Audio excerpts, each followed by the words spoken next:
Hello Blender users, welcome to a new tutorial.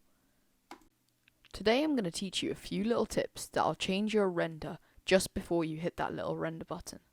Unfortunately, there's no button to magically enhance your renders, so it's up to you to spend that extra 10 minutes making it look better. It's worth it, trust me. Okay, so the first tip is adding blurred foreground elements. This may sound weird at first, but it's crazy how much this enhances your final render. Let's take a look, for example, at my mine render. Here you can see a rock in the foreground that is blurred. It's blurred because of the depth of field effect. Set your depth of field ratio to 2 and blade to 16. Now place a fitting object by the camera. Make sure it only covers the corner. Now go into rendered view and see your render looking very cinematic. This one is a very simple and quick tip. Go to render settings and under color management, select look and choose anywhere from medium contrast to ultra high. It depends on your scene. This will give your scene a very nice look. However, don't overdo it, otherwise you'll get a sharp look that hurts the eyes to look at.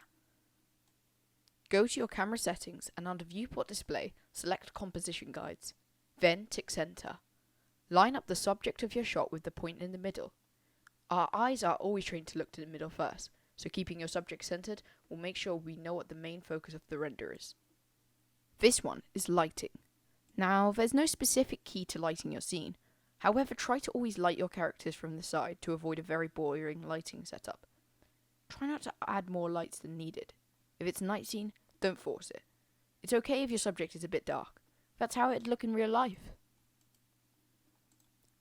Possibly one of the most important things to do, post-production. I see people who skip this stage, and that's fine. I also never used to color grade my renders, but when I started to, it upped my shots to a new level, and it will do the same for you. One of the top tips I can give you is to use a LUT. A LUT is a preset of color grade that already has the curves, saturation, temperature, etc. all set up. I have my own LUT that I made, link in bio. LUTs can be used in nearly every editing software, and just doing this will make your renders look so much better. One more tip for post is to add a vignette effect. In After Effects, make a black solid. Now make an ellipse mask on that layer, invert it, feather it to about 300, and take the opacity down to about 65% or so.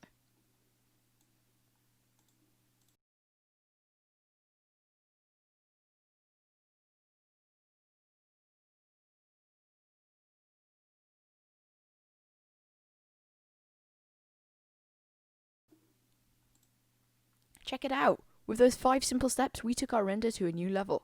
I hope you enjoyed the video. Also, shout out to my Patreon, Lewis Felizi. Link in bio to the Patreon.